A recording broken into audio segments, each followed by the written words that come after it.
എല്ലാ സഹോദരങ്ങൾക്കും നമ്മുടെ യൂട്യൂബ് ചാനലിലേക്ക് സ്വാഗതം.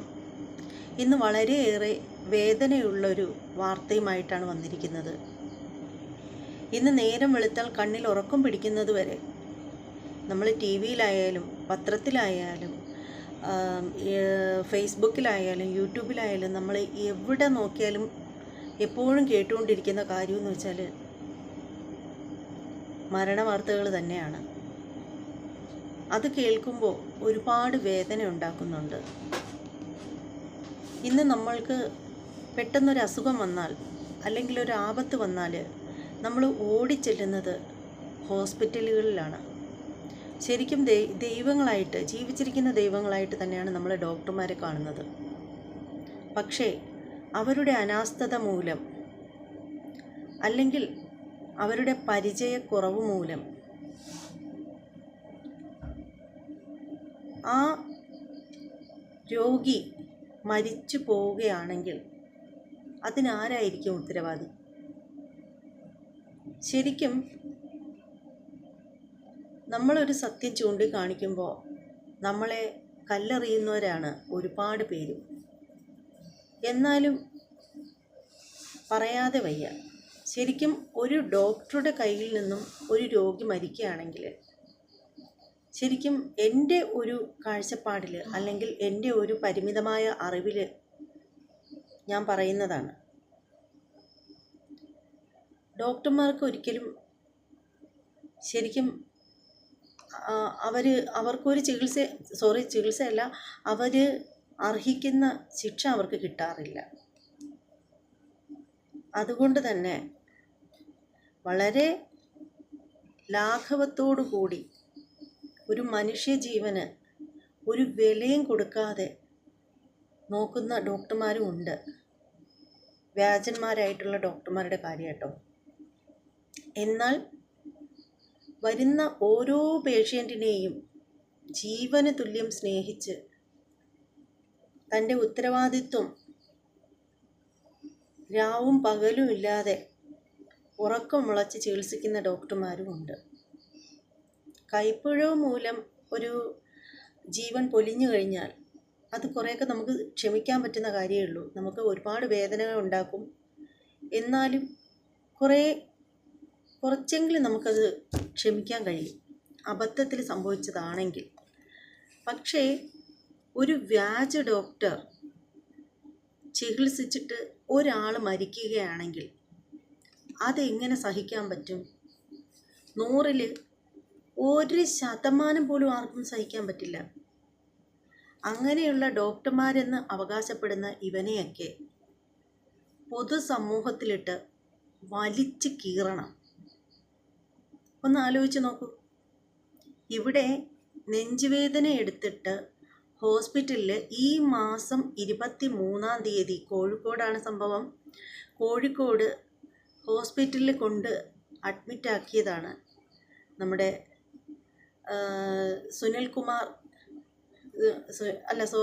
വിനോദ് കുമാർ എന്ന് പറയുന്ന ഒരാളെ. അദ്ദേഹത്തിന് ഹോസ്പിറ്റലിൽ ചെന്നപ്പോൾ അവരുടെ വീട്ടുകാരൊക്കെ അവകാശപ്പെടുന്നതെന്ന് വെച്ചാൽ പ്രാഥമിക ശുശ്രൂഷയൊന്നും നൽകിയില്ല, ബ്ലഡ് ടെസ്റ്റാണ് ചെയ്തത് എന്നൊക്കെയാണ്. സാധാരണ നെഞ്ചുവേദനയായിട്ട് ചെല്ലുന്ന ഒരു പേഷ്യൻറ്റിന് ഫസ്റ്റ് ചെയ്യുന്നതെന്ന് വെച്ചാൽ CPR കൊടുക്കുമല്ലേ. ഒരു കൂട്ടരത് കൊടുത്തിട്ടില്ലെന്നും പറയുന്നുണ്ട്. എന്നാൽ ചില മാധ്യമങ്ങളിൽ CPR നൽകിയെന്നും പറയുന്നുണ്ട്.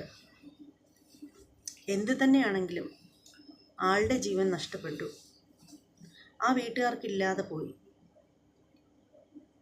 ഇത് സംഭവിച്ചിരിക്കുന്നതെന്ന് വെച്ചാൽ കോട്ടക്കടവിലുള്ള TMH എന്ന് പറയുന്ന ഹോസ്പിറ്റലിലാണ്.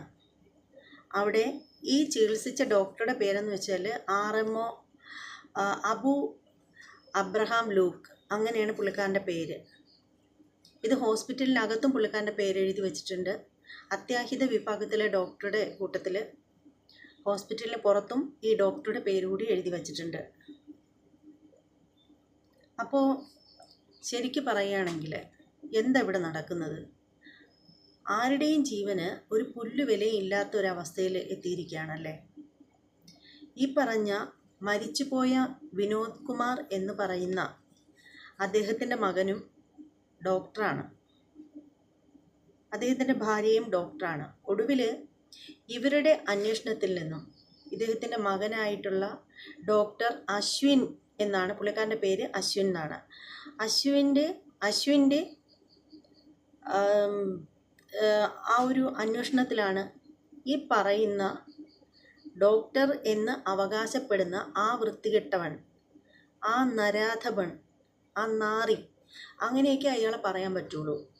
കാരണം കേവലം ഒരു ജോലിയായിട്ട് മാത്രം കണ്ടിട്ട് ഡോക്ടർ എന്ന ആ ഒരു വലിയ പദവിയെ കേവലം വെറും ഒരു ജോലിയായിട്ട് മാത്രം കണ്ട് എല്ലാവരുടെയും കണ്ണിൽ പൊടിയിട്ട് സാധാരണപ്പെട്ട മനുഷ്യരെ ചികിത്സിക്കാനായിട്ട് വന്നിരിക്കുന്ന, അറവ് ശാലയിൽ മൃഗങ്ങളെ അറുക്കുന്ന മനുഷ്യർക്കും ദയവുണ്ട്. അവർ കുറച്ച് വെള്ളം ഒക്കെ കൊടുത്തതിന് ശേഷമാണ് മൃഗങ്ങളെ അറക്കുന്നത്.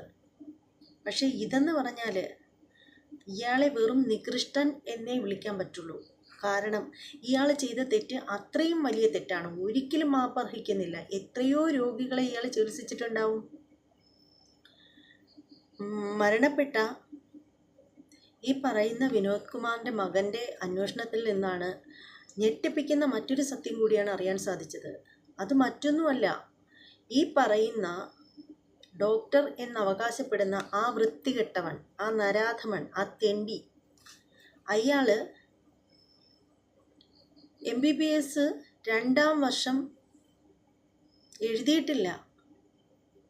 അതാണ് മനസ്സിലാക്കേണ്ടത്.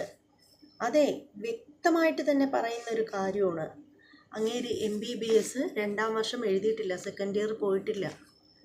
അങ്ങനെയുള്ള ഒരുത്തനാണ് ഇതുപോലെ വന്ന് ഡോക്ടറാണെന്ന് പറഞ്ഞ് ചികിത്സിച്ചുകൊണ്ടിരിക്കുന്നത്. ഇവനപ്പോൾ എന്തറിയാം? എന്തടിസ്ഥാനത്തിലാണ് ഇവൻ ഇങ്ങനെ ചികിത്സിക്കാനായിട്ട് വന്നിരുന്നത്? ആരാണ് ഇവന് അതിന് വേണ്ടുന്ന സൗകര്യങ്ങൾ ചെയ്തു കൊടുത്തത്? ഹോസ്പിറ്റൽ മാനേജ്മെൻറ്റിലെ ഏറ്റവും വലിയ ചികിത്സയിലെ ഏറ്റവും വലിയ പിഴവാണിത്. ഒരു ഡോക്ടറെ നിയമിക്കുമ്പോൾ അവർക്ക് എല്ലാ തരത്തിലും അതിനുള്ള യോഗ്യതയുണ്ടോ, അതിൻ്റേതായിട്ടുള്ള സർട്ടിഫിക്കറ്റ്സുകളും കാര്യങ്ങളും എല്ലാം ഇവർ പരിശോധിക്കണമായിരുന്നു. മിനിമം ഇയാൾ ഡോക്ടർ ആണോ എന്നെങ്കിലും അറിയണ്ടേ? വ്യാജ ഡോക്ടർക്ക് മുമ്പൊക്കെ ഒരുപാട് കേട്ടിട്ടുണ്ട്, വ്യാജ ഡോക്ടർ. ഇപ്പോൾ കുറേ കാലമൊന്നും അങ്ങനെ കേൾക്കാതെയൊക്കെ ഇരിക്കുകയായിരുന്നു. ഒരു മനുഷ്യൻ്റെ ജീവൻ പോയി. ഒന്ന് ആലോചിച്ച് നോക്കൂ. ഒരു കുടുംബത്തിലെ അത്താണിയായിരിക്കാം, ഒരു കുടുംബത്തിലെ അവരുടെ പ്രിയപ്പെട്ട അച്ഛനാണ്, പ്രിയപ്പെട്ട അമ്മാവൻ, പ്രിയപ്പെട്ട ഭർത്താവ്, പ്രിയപ്പെട്ട മുത്തശ്ശൻ, അങ്ങനെ ആരെല്ലാമായിരിക്കും? നഷ്ടപ്പെട്ട വീട്ടുകാർക്ക് ഒരിക്കലെങ്കിലും ഇനി ആ മനുഷ്യൻ്റെ ജീവൻ തിരിച്ചു കൊണ്ടുവരാൻ പറ്റുമോ? ഈ വൃത്തികെട്ടവനെ, അതായത് ഈ ഹോസ്പിറ്റലിലെ RMO ആയിരുന്ന ഈ അബു അബ്രഹാം ലൂക്ക് എന്ന് പറയുന്ന ആ വൃത്തികെട്ട നാറിയെ ഏറ്റവും വലിയ ശിക്ഷ തന്നെ അവന് കൊടുക്കണം. ഇങ്ങനെയുള്ളവന്മാരെയൊക്കെ തൂക്കിക്കൊല്ലണം. അതേക്കുറിച്ച് പറയാതിരിക്കുക നല്ലത്. ഇതിനേക്കാൾ വലിയ തെറ്റ്, ഇത് തെറ്റല്ലെന്നല്ല പറയുന്നത്, വലിയ തെറ്റുകൾ 2ഉം 3ഉം പേരെ കൊന്നിട്ട് വരുന്ന ആളുകളെ പോലും തൂക്കിക്കൊല്ലുന്നില്ല. പിന്നെ ഇവനെ തൂക്കിക്കൊല്ലോ? ഇവനൊക്കെ കുറച്ച് നാൾ കിടക്കും, അത് കഴിയുമ്പോൾ ഇവനൊക്കെ അങ്ങ് നൈസിനങ്ങ് ഇറങ്ങും, അത്ര തന്നെ. ഇവന് ഒരു ഹോസ്പിറ്റലിൽ ഡോക്ടറായിട്ട്, അതും MBBS സെക്കൻഡ് ഇയർ പോയ ഇവൻ ഒരു ഹോസ്പിറ്റലിൽ ഡോക്ടറായിട്ട് തുടർന്നെങ്കിൽ അത് അവൻ്റെ പിടിപാട് കൊണ്ട് തന്നെ ആയിരിക്കണം, അല്ലെങ്കിൽ ഇവൻ്റെ പേരൻസിൻ്റെ ഏത് രീതിയിലെങ്കിലും പിടിപാട് കൊണ്ട് തന്നെ ആയിരിക്കണം ഇവൻ അവിടെ ഇരുന്നിട്ടുണ്ടാവുക. അങ്ങനെയുള്ള ഇവൻ ജയിലിലേക്ക് പോയാലും എത്ര നാൾ ഇവൻ അവിടെ കിടക്കാനാണ്? അവനെ ഇറക്കാനും അവന് വേണ്ടി സപ്പോർട്ട് ചെയ്യാനും വാദിക്കാനൊക്കെ ആളുകളുണ്ടായിരിക്കും. കൂടിപ്പോയാൽ ഇവൻ ഒരു 2 or 3 വർഷം അവിടെ കിടക്കുകയാണെങ്കിൽ നല്ല നടത്തിപ്പിന് അല്ലെങ്കിൽ ജാമ്യമൊക്കെ കൊടുത്തിട്ട് ഇവനൊക്കെ അങ്ങ് ഇറങ്ങും. വീണ്ടും ഇതുപോലെ എന്തെങ്കിലുമൊക്കെ ഊടായ്പും ഇതൊക്കെ ആയിട്ട് ഈ തെണ്ടി നടക്കും. ഇതുപോലുള്ള തെണ്ടികളെയൊന്നും ജീവിക്കാൻ അനുവദിക്കരുത്. ഇവനെയൊക്കെ ജയിലിൽ അടയ്ക്കുക തന്നെ വേണം. ആ പാവപ്പെട്ട മനുഷ്യൻ്റെ വീട്ടുകാരുടെ ആ ഒരു ദുഃഖം എത്രത്തോളം വലുതായിരിക്കും. നമുക്കൊക്കെ പുറമേ ഇരുന്ന് ഇങ്ങനെ പറയാനേ പറ്റുള്ളൂ. ശരിക്കും അവരവരുടെ കുടുംബത്തിൽ ഇത് സംഭവിച്ചു കഴിയുമ്പോഴാണ് ആ വേദന എത്രത്തോളം ആഴത്തിലുള്ളതാണെന്നും അതുകൊണ്ട് ഉണ്ടാവുന്ന ആ മുറിവുകൾ എത്രത്തോളം ഭീകരമാണെന്നും നമുക്ക് മനസ്സിലാവണമെന്നുണ്ടെങ്കിൽ നമ്മുടെ കുടുംബത്തിൽ അത് സംഭവിക്കുമ്പോൾ മാത്രമേ ഉള്ളൂ. എന്തായാലും ആ വൃത്തികെട്ടവന് ഏറ്റവും വലിയ ശിക്ഷ തന്നെ കിട്ടട്ടെ എന്ന് സത്യത്തിൽ ഞാൻ ഭഗവാനോട് പ്രാർത്ഥിക്കും, മനസ്സുരുകി തന്നെ പ്രാർത്ഥിക്കും. ഇങ്ങനെയുള്ള നാറികളെയൊന്നും വച്ചിരിക്കാൻ പാടില്ല. കാരണം എത്രയോ കുട്ടികൾ ഹോസ്പിറ്റലിൽ ചെല്ലുന്നു, ഗർഭിണികൾ ചെല്ലുന്നു. അല്ലാതെയുള്ള എല്ലാ മനുഷ്യരും ഹോസ്പിറ്റലിലേക്ക് വരുന്നത് എന്തിനാണ്? അവർക്ക് എന്തെങ്കിലുമൊക്കെ അസ്വസ്ഥത ഉണ്ടാകുമ്പോൾ അല്ലെങ്കിൽ എന്തെങ്കിലുമൊക്കെ ബുദ്ധിമുട്ടുണ്ടാകുമ്പോൾ നമുക്ക് ഹോസ്പിറ്റലിൽ ചെന്ന് കഴിഞ്ഞാൽ നമുക്ക് അതിനുള്ള പരിഹാരം കിട്ടും, നമുക്ക് സുഖമായിട്ടിരിക്കാം എന്നും പറഞ്ഞല്ലേ ഓരോരുത്തരും ഹോസ്പിറ്റലിലേക്ക് പോകുന്നത്. അപ്പോൾ മരണം എരന്ന് വാങ്ങിക്കാനാണെങ്കിൽ ഹോസ്പിറ്റലിൽ പോകേണ്ട കാര്യമുണ്ടോ? വീട്ടിൽ തന്നെ കിടന്നാൽ പോരെ? അപ്പോൾ ഇങ്ങനെയുള്ള നാറികളെയൊന്നും വെറുതെ വിടാൻ പാടില്ല. ഇത് എനിക്ക് നമ്മുടെ ബഹുമാനപ്പെട്ട നീതിപീഠത്തിനോടുള്ള ഒരു അപേക്ഷ കൂടിയാണ്. ഇങ്ങനെയുള്ള യുവമാരെക്കൊക്കെ പരമാവധി കൊടുക്കാൻ പറ്റുന്നതിനപ്പുറമുള്ള ശിക്ഷ കൊടുക്കണം. ഇത് ഒരു അപേക്ഷയായിട്ട് കരുതണം. എൻ്റെ മാത്രമല്ല, ഈ സാധാരണക്കാരായ എല്ലാ മനുഷ്യർക്കു വേണ്ടിയിട്ടും ഞാൻ പറയുന്നതായിട്ട് കണക്കാക്കണം.